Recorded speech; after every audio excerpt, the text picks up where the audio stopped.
Hello everyone, it's Suzanne here. Thanks for joining me for another paper pumpkin alternative video. As a demonstrator, it is my job to describe what's going on with the paper pumpkin, what's in it. As you can see, this lovely gratitude stamp set, plus some chocolate chip ink, the instructions, 3 different sizes of sequins, some foam strips, some acetate, some green baker's twine, envelopes, card bases, die cuts, and there's glue dots in the mix here, and also some cutouts as well. So as a demonstrator, it is also my duty to, or well, my choice, I should say, to create alternatives. So this is my first card today. It is going to be a Canadian flag because I'm Canadian and I already have had my Thanksgiving. So I'm going to make these more autumnal cards. So out of the kit, there were these die cut shapes of leaves, to which I have very well saturated this maple leaf with red, and now I'm going around the edges with the basic gray just to show you actually the difference when you actually do put a gray around the edges. It really does help to make that color pop out and give it some shading. So this is just some real red cardstock to which I'm attaching to my card base.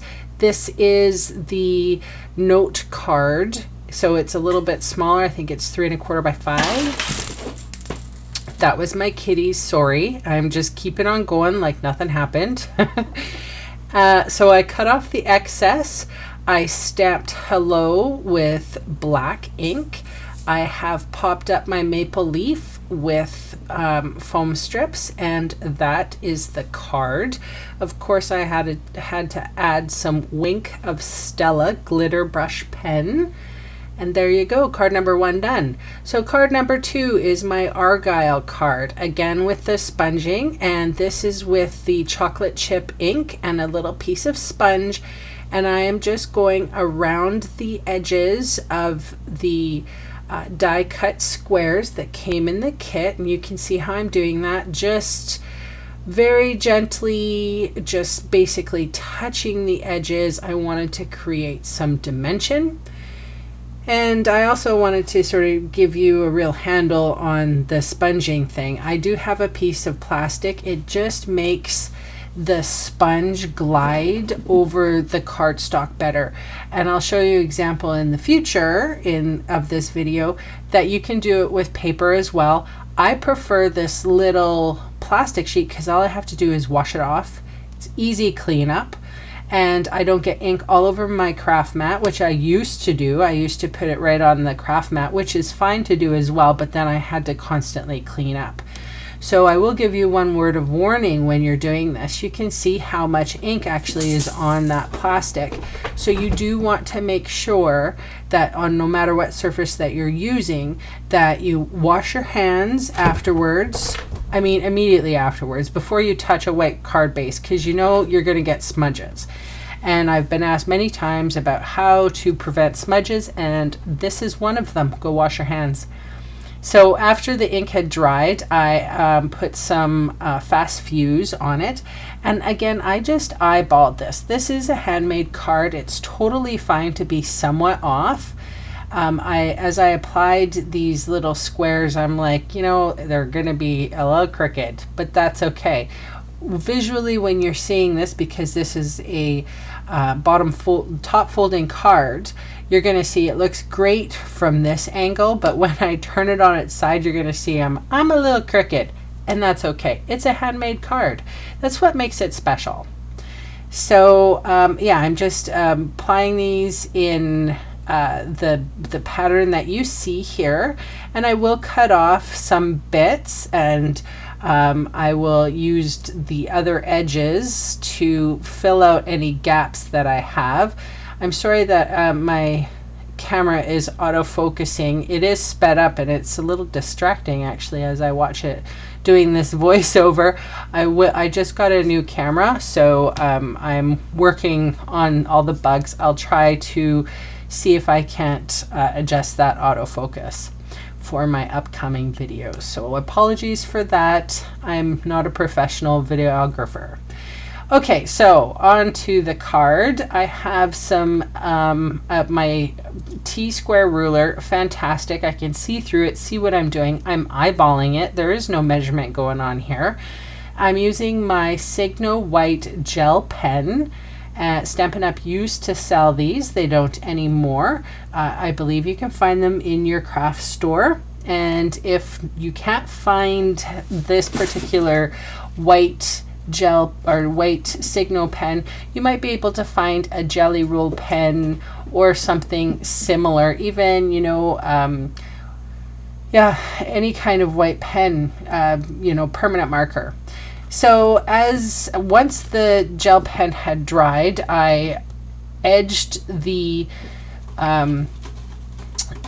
card with some more chocolate chip ink, and just to give a nice finished touch to the card itself. And that's how you do it. You just sort of flick it off to the side. I prefer using sponges. Other people might prefer using daubers, and that's totally fine too. It's just preference. I use the Best Wishes sentiment here. I'm using one of the die cut pieces, and it would just get lost if I didn't put it under or over a white card. So I'm just using a little scrap piece of my shimmery white and just following that pennant end or fishtail end, whatever you want to call it, and cutting it out and around. So I did pop that up with the foam strips that came in the kit, and I applied Wink of Stella. I'm really sorry about the noise. It's my kitties. You can't, maybe, I'm hoping you can't hear it, but just so you know, they're running through the wrinkle tube. It's like this tube and it's made of wrinkles, and they love it, and I have to get this voiceover done, so I apologize. This is like the worst voiceover ever. Okay, anyway, sorry. I live in a small apartment. What can I say? Okay, so there's the card. Oh, my life. Okay, so number 3 card, and this is using the die cut negative pieces, and again going through the sponging motion. So I have taped off with some post-it tape. You could use post-it notes. This is just full back post-it tape. I use it for this particular type of a card. I'm using my sponges, and again I'm kind of sticking with the brights here throughout this whole process of the alternative video. I'm using Real Red, Daffodil Delight, Pumpkin Pie, Old Olive, and then throwing in a few neutrals like the gray and chocolate chip as well. You can see my color palette on my little plastic sheet there. I have a tendency to sort of just dab off, or I'll place the sponge there if I need to. If I don't want to add any more ink, I just place it on the little plastic sheet. Any plastic sheet would do, or you know, you could use just a spare piece of paper. This works for me. So again, I have used the basic black to stamp my sentiment, and then I used the ribbon, and I did adhere the ribbon with a glue dot just right underneath. And now I'm taking my Wink of Stella and sort of smooshing it on a separate clean piece of plastic, and flicking on some sparkles. And there you can see a few little sparkles here and there. So this is a smooshing sheet. I have it dedicated for smooshing because it's kind of a little bit thinner than acetate. I ended up picking it up from just a random stamp packaging. So I've permanent markered one side, dictating it the smooshing sheet. I've taken my marker and scribbled on it and added just one spritz of water, and you can see I am placing the droplets of ink where I want them. That was Old Olive. This is chocolate chip. So I wanted sort of a browny black background, but I thought, you know, brown would be really difficult to do. So I'm sort of mixing in colors that don't necessarily, like if I mix them together, they would definitely turn sort of browny. But, and I'm coming in now with Cajun Craze. So that adds a little bit of life to that chocolate chip and green. And now I'm just flicking on some red. I do not want it to look like blood, however, so it's very light. Be careful with your red flecks. Just word of warning. Then Daffodil Delight, or this might be crushed curry for this one. And I did the same for that, flicked on some color, and I also did it with my pumpkin pie as well. I don't think I caught that on video. You get the gist. I'm just using a paintbrush and sort of flicking it on. Now here's my alternative to that piece of plastic. It's just a piece of extra typing paper, and I'm picking up some of the ink and I'm sponging it on. Now you can see a lot of the ink stays on that paper, and that's the reason why I like the plastic sheet. It's just, again, a personal preference, but I don't have to keep on redipping my sponge. So finish that up, and now I'm using the gray again to add some shading on the edges. And as the ink was drying, I felt that the ink was too light, especially on this yellow one. I do like the gray on it, but there's not enough color as it was drying. So I came in with a little bit of green for all three of them, and then I sort of added just a little bit more yellow as well. So here is it was a watercolor piece, by the way. It was Canson student grade watercolor that's been cut down, and I added that to, okay, and so this is why I don't tie bows on the video, because my cat Quinn is addicted to crafting, it seems, and he wants to tie the bows. Anyway, I did put that on some Cajun Craze cardstock, and then tied the bow around it, and then now I'm adding some Wink of Stella and just making those leaves shiny. And here comes my hello again, and adding dimensionals on the back, and Bob's Your Uncle. I'm putting it on a card base that actually came in the kit. And I really like these sequins. Gotta say, there's I measured them. There's 6mm, 4mm, and 2mm. Unheard of. Love the teeny tiny little shaker bits.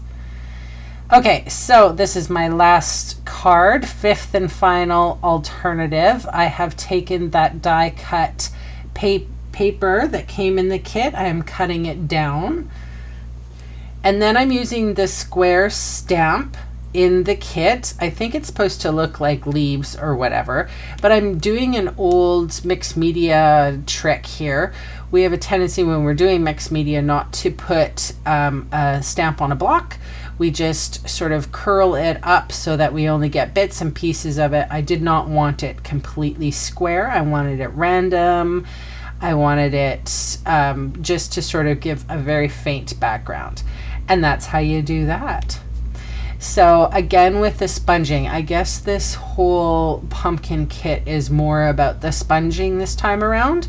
So I've used red and orange, real red, pumpkin pie, and Daffodil Delight.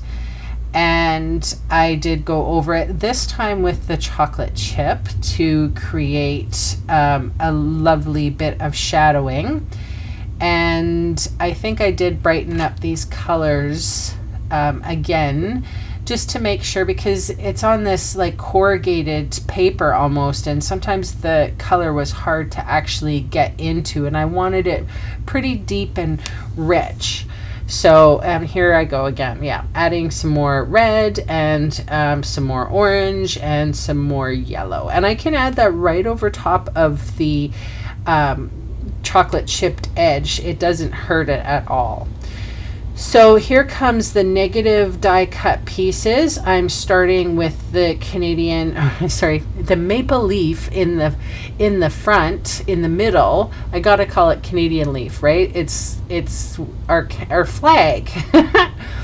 Anyway, I started with the maple leaf in the center, and then measured the other two around. I've added some fast fuse to the back of the die cuts, and just placing them back in. So this is the Inlaid Die Cut card.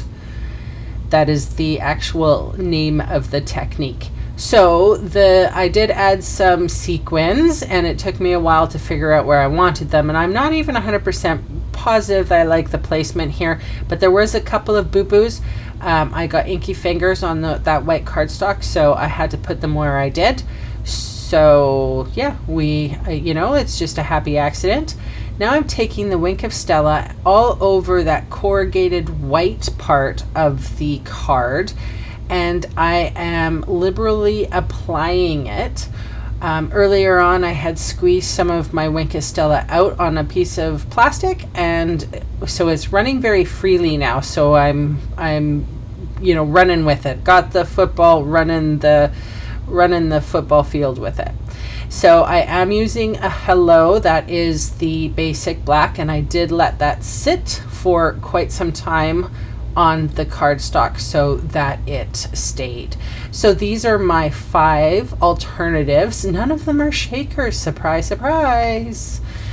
Anyway, thanks so much for joining me. Check me out next month when I'll have more alternatives for the next card kit. Until then, happy stamping. Bye.